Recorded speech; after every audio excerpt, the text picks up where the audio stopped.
तो आज जो हम लोग करने वाले हैं वो है एनसीईआरटी मैथ्स क्लास 10 का एक्सरसाइज 2.2, जिसमें पहला क्वेश्चन है find the zeros of the following quadratic polynomials and verify the relationship between zeros of the coefficient.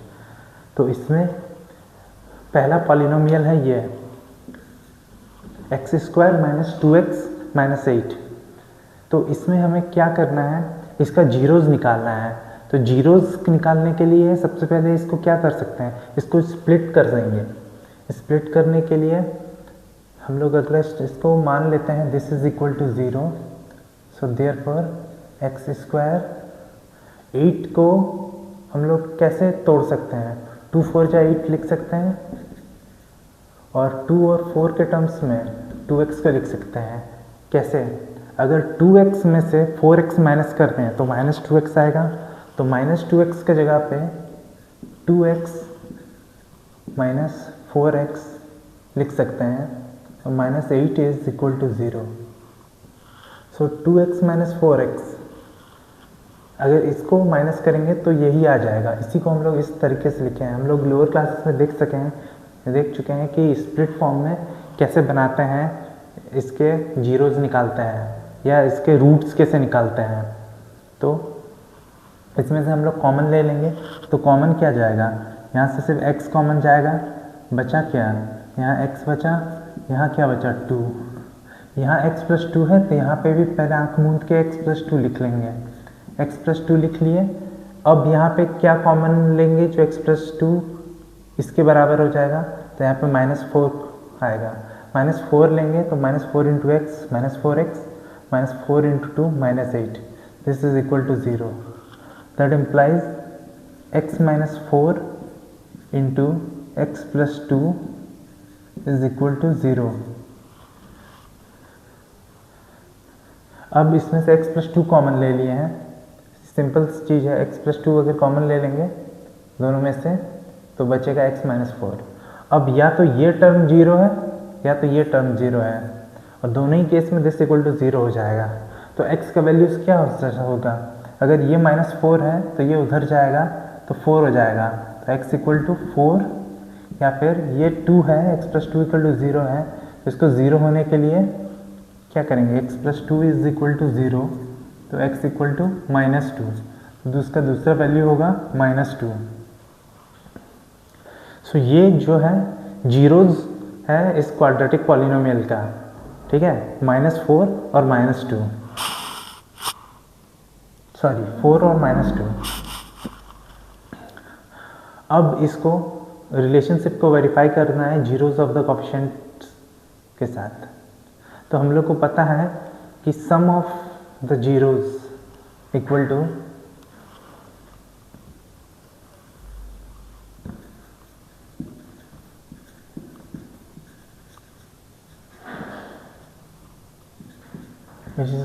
जिसको अल्फा प्लस बीटा या सम ऑफ द रूट्स भी बोल सकते हैं, equal to sum of the roots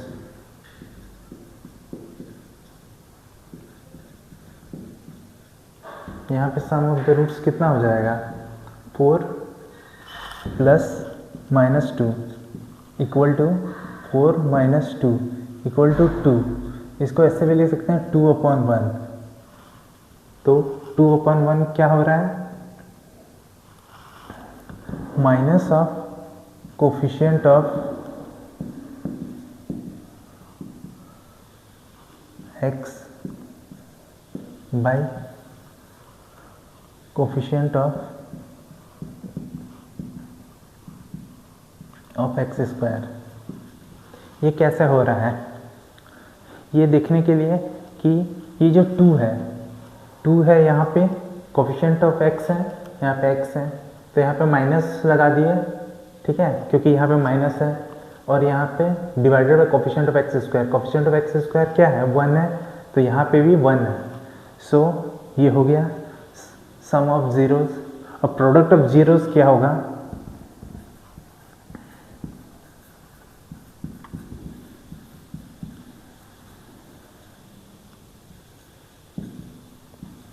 alpha beta, इसको ऐसे भी लिख सकते हैं प्रोडक्ट ऑफ रूट्स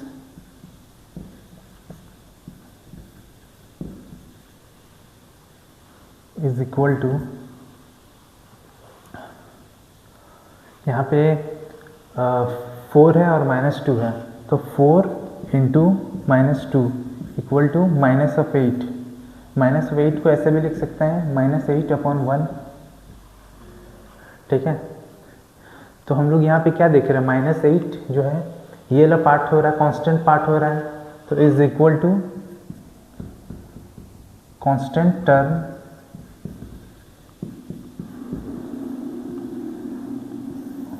और नीचे का जो 1 है वो x का कोफिशिएंट है। यहाँ पे कुछ नहीं है तो यहाँ पे क्या है, यहाँ पे 1 है। ठीक है, मल्टीप्लाई में, तो it is coefficient of x²।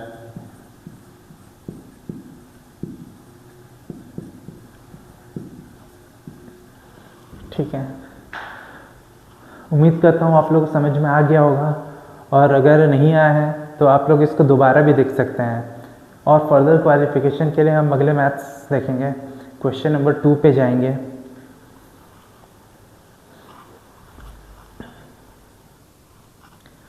तो अगला क्वेश्चन हम लोग देख सकते हैं कि अगला क्वेश्चन है जो पॉलिनोमियल है उसमें 4s² - 4s + 1, यहाँ पे x की जगह पे s लिया हुआ है। तो फिर से इसका जीरोस निकालेंगे या इसका रूट्स निकालेंगे। रूट्स वो है जो इस इक्वेशन को सेटिस्फाई करेगा। ठीक है, अगर ये है y = yx, तो x का क्या वैल्यूज़ है जिसके लिए ये 0 हो जाएगा। ठीक है, तो इसके लिए हम लोग दिस इज इक्वल टू इसको 0 के बराबर मान लेंगे। ठीक है, और उसके लिए हम लोग मिड टर्म को स्प्लिट करेंगे। ठीक है, तो 4 × 1 = 4, सबसे पहले मल्टीप्लाई करते हैं इस टर्म को और इस टर्म को। जो x² का क्वाड्रेटिक इक्वेशन है, तो जो x² जो सेकंड ऑर्डर इक्वेशन जो टर्म है s², उसका कोफिशिएंट यहाँ पे क्या है 4 और कांस्टेंट क्या है 1, दोनों को मल्टीप्लाई करेंगे। 4 × 1 = 4, और ये 4 से 2 कैसे लाएंगे, 4 कैसे लिख सकते हैं 2 × 2, तो यहाँ पे 2 और 2 को प्लस करेंगे तो 4 होगा। यहाँ पे -4 है तो -2 और -4 को ऐड, -2 और -2 का ऐड करेंगे, माइनस माइनस प्लस हो जाएगा, इक्वल टू -4 ऐसे हो जाएगा। तो दिस इज इक्वल टू हम लोग लिख सकते हैं 4s² - 2s + 1 = 0। ठीक है, यहाँ पे देख सकते हैं कि -2s 4 हो रहा है, इसको ही हम लोग स्प्लिट कर रहे हैं। तो अब इसमें से फिर से कॉमन लेंगे। कॉमन क्या ले सकते हैं, इसमें से 2 और s कॉमन ले सकते हैं। 2 और s कॉमन ले लेंगे तो यहाँ बचेगा क्या 2s, और यहाँ पे क्या बचेगा -1, इसी को ही दोबारा लिख देंगे 2s - 1, और यहाँ पे कॉमन ले लेंगे -1 × 2s -2s यहाँ पे, -1 × -1 + 1 यहाँ पे। तो हम लोग देख रहे हैं इसमें 2s - 1 कॉमन ले लेंगे तो 2s - 1 × 2s - 1 आ रहा है, इक्वल टू 0 आ रहा है। तो दोनों एक ही टर्म है, तो या तो ये 0 होगा या तो ये 0 होगा या दोनों 0 होगा। ठीक है, दोनों एक ही टर्म है, तो हम लोग को दो इक्वल रूट्स निकलेंगे। तो यहाँ पे 2s - 1 इक्वल टू 0 पुट कर दे रहे हैं, तो 2s इक्वल टू ये इधर चल जाएगा तो 1 हो जाएगा, तो s इक्वल टू 1/2 हो जाएगा। सो यहाँ पे रूट्स जो होगा एक 1/2 होगा, और क्वाड्रेटिक इक्वेशन में 2 रूट्स होंगे, दूसरा भी 1/2 होगा।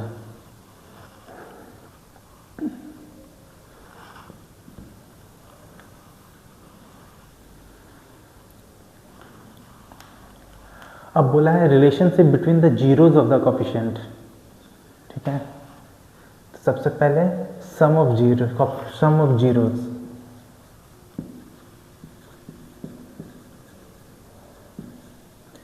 सम ऑफ जीरोज, ये क्या है 1/2 + 1/2, half plus half, half plus half जोड़ेंगे तो कितना हो जाएगा, ये हो जाएगा 1। ठीक है, और नीचे में हम लोग क्या लेंगे कुछ नहीं है तो भी 1 लेंगे, ठीक है।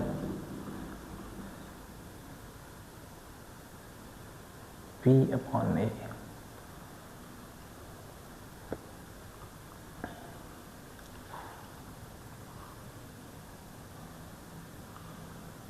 so this is equal to minus of zeros. Wait 1 second. तो हम लोग यहाँ देख रहते हैं कि sum of zeros is equal to -1/1 हो गया। Sum of zeros is equal to -b/a होता है। -b/a मतलब ये वाला टर्म का माइनस, ठीक है। तो माइनस ऑफ कोफिशिएंट ऑफ यहाँ पे s हो जाएगा bye coefficient of x square. लेकिन हम लोग देख सकते हैं कि यहाँ 1 है जबकि यहाँ पे -4 और 4 है, तो इसीलिए इसको ऊपर नीचे हम लोग 4 से मल्टीप्लाई कर देंगे। तो ये हो जाएगा 4/4। 4/4 इज इक्वल टू -b/a, ठीक है। और अगर यहाँ पे माइनस लगा देते हैं तो -b, यहाँ -4 हो जा रहा है जो कि कोफिशिएंट ऑफ s हो जा रहा है, और कोफिशिएंट ऑफ एक्स स्क्वायर 4 हो जा रहा है। अब है प्रोडक्ट ऑफ जीरोस।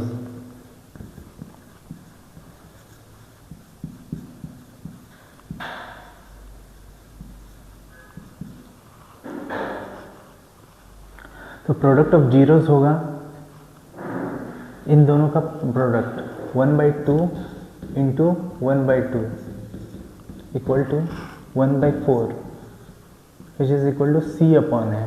c क्या है? Constant term.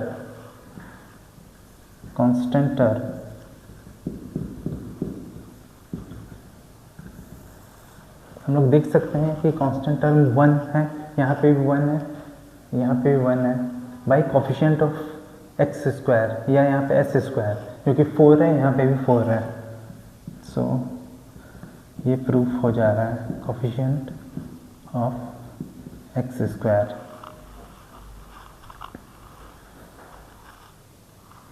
सो जो अगला टर्म है थर्ड बीट वो है 6x square minus 3 minus 7x। तो इसको इधर ले आएंगे, ठीक है। हमारे कैलकुलेशन में ये ठीक बैठेगा 6x square minus 7x minus 3। अब हम लोग इसको स्प्लिट करने में इजी होगा। अब हम लोग देख रहे हैं कि ये और ये जो दो टर्म है, ठीक है, ये कांस्टेंट टर्म और एक कोफिशिएंट ऑफ एक्स स्क्वायर, इनको मल्टीप्लाई करेंगे। 6 3 जा 18 को कैसे लिख सकते हैं? 9 इंटू 2 18, और यहाँ पे 7 है, माइनस 7 है, तो 2 माइनस 9 करेंगे तो माइनस 7 आएगा। तो हम लोग इसको ऐसे लिख सकते हैं, that implies 6x square plus 2x minus 9x minus 3 equal to 0। तो 2x माइनस 9x करेंगे तो माइनस 7x आएगा। अब यहाँ से कॉमन ले लेंगे। कॉमन क्या क्या जाएगा? ये 2 के टेबल में आता है 6, तो यहाँ से 2 आ गया, एक x भी आ जाएगा 2x इंटू यहाँ पे 3x बचा, ठीक है, प्लस 1। ये 3x प्लस 1 यहाँ भी लिख देंगे, ठीक है। अब यहाँ पे क्या लगाएंगे? जो ये आ जाएगा यहाँ पे लगाएंगे हम लोग -3, minus 3 into 3x minus 9x minus 3 into 1 3 equal to 0। That gives rise to 2x minus 3x plus 1 अब कॉमन ले लेंगे, 2x minus 3 into 3x plus 1 equal to 0। अब या तो ये टर्म 0 होगा या ये टर्म 0 होगा या दोनों टर्म 0 होगा, तो इसको इक्वेट कर देंगे हम लोग 0 के बराबर। तो यहाँ से क्या आ जाएगा? 2x माइनस 3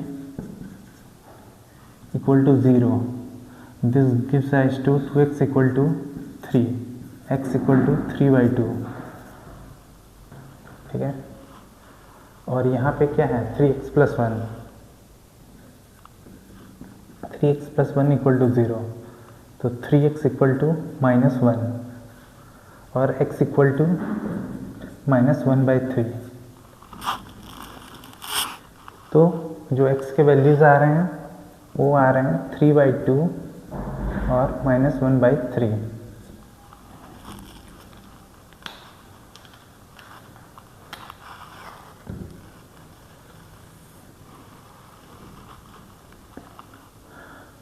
अब वेरीफाई करना है relationship between zeros of the coefficient.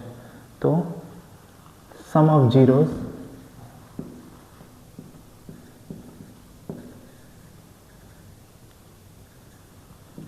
Equal to 3/2 plus -1/3।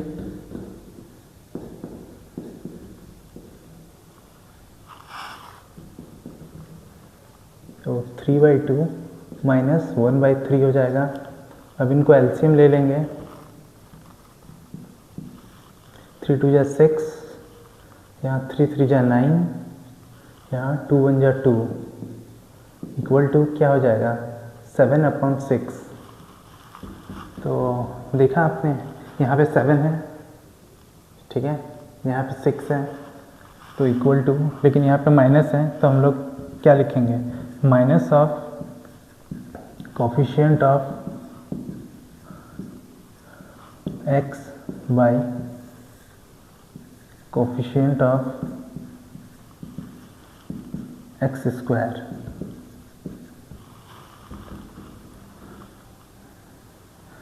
So minus of coefficient of x, coefficient of x -7 है, -7 और माइनस +7 यहाँ पे आ रहा है by coefficient of x square जो कि यहाँ पे 6 है।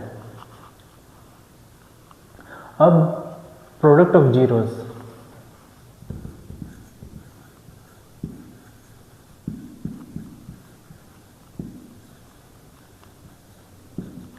तो प्रोडक्ट कर देंगे 3/2 इंटू -1/3 तो इक्वल टू -3/6। तो ये -3 जो है कांस्टेंट टर्म आया which is equal to constant term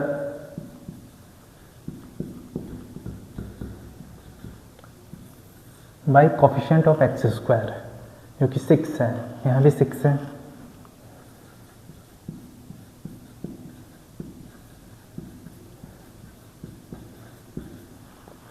so इस तरह से हमारा तीनों क्वेश्चन हो गया है, ठीक है।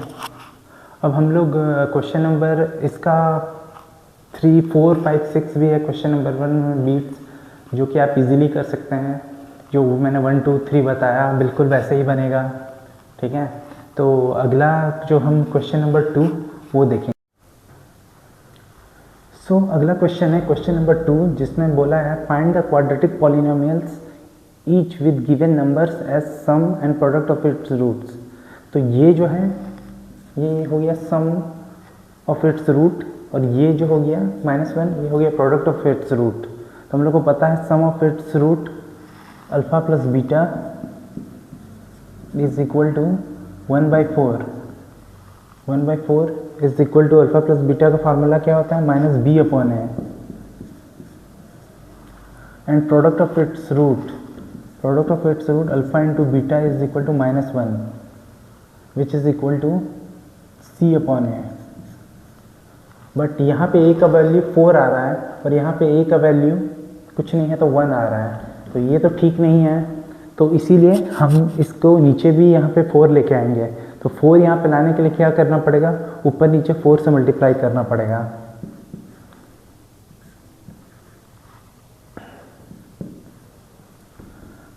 तो ये हो जाएगा -4/4। तो अब इस केस में देख रहे हैं यहाँ पे भी 4 है, यहाँ पे भी 4 है, तो यहाँ से a का वैल्यू निकल के आ रहा है a equal to 4, b equal to -b equal to 1 है तो b इक्वल टू -1 और c इक्वल टू -4। हम लोग को पता है कि जनरल टर्म क्या है इसके लिए, ax² plus bx plus c। तो ये वैल्यूज़ यहाँ पे पुट करेंगे तो ये हो जाएगा 4x² a के जगह पे, b के जगह पे -1 तो -1x प्लस c के जगह पे -4 तो फिर अगली बार ये ऐसा जाएगा 4x² माइनस एक्स माइनस 4। ये हो गया इसका इक्वेशन। तो आप लोग को ये समझ में आया ही होगा। ज़्यादा क्लैरिटी के लिए हम लोग पार्ट बी करेंगे अभी।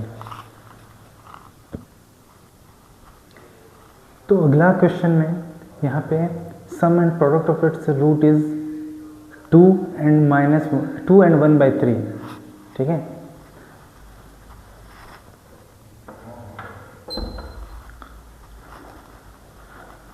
सो sum of roots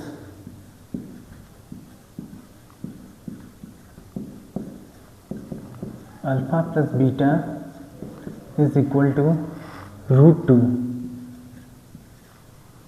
equal to minus B upon A. तो नीचे तो कुछ नहीं है, तो नीचे यहाँ पे हम लोग 1 ले लेंगे। प्रोडक्ट ऑफ रूट्स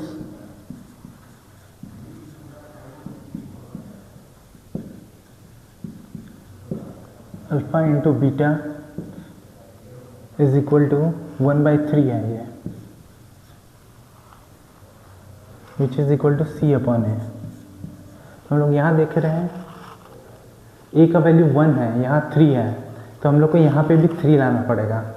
तो इसीलिए इसको हम लोग ऊपर नीचे 3 से मल्टीप्लाई करेंगे। Gives rise to 3√2 upon 3। अब इस केस में यहाँ पे भी 3 है, यहाँ पे भी 3 है, तो therefore a equal to 3, b equal to minus 3√2 हो जाएगा, एंड c इक्वल टू यहाँ पे 1 हो जाएगा। सो जो जनरल टर्म है उससे अगर कंपेयर करेंगे, जो कि है ax² plus bx plus c, बोला है यहाँ क्वाड्रेटिक पॉलिनोमियल्स, तो वही उसका जनरल टर्म होता है ax² plus bx plus c। तो यहाँ पे वैल्यूज पुट करेंगे तो हो जाएगा 3x² माइनस 3√2 प्लस 1।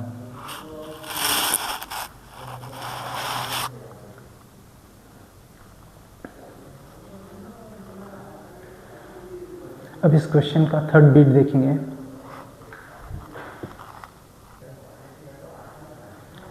तो इसमें थर्ड बिट में 0 और √5 है, तो जनरल टर्म क्या होता है ax² plus bx plus c, ठीक है। तो सम ऑफ रूट्स लेंगे, sum of roots equal to alpha plus beta is equal to 0 is equal to minus B upon A.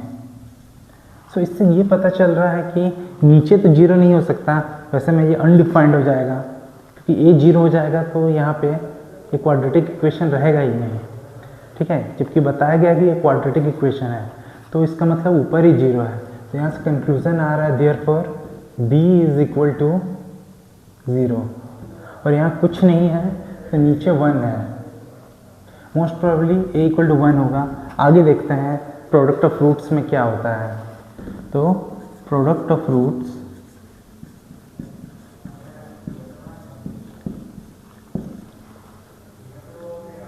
Alpha into beta is equal to 0 into √5 is equal to 0 upon 1 which is equal to c upon a।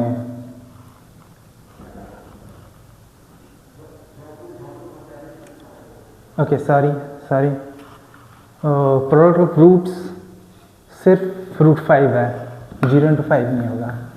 यहाँ product of roots alpha into beta already दिया गया है, क्योंकि है √5/1, कुछ नहीं है तो which is equal to c upon a। So यहाँ से a का वैल्यू दोनों ही जगह से पता चल रहा है, a का वैल्यू 1 हो रहा है और c का वैल्यू √5 हो रहा है।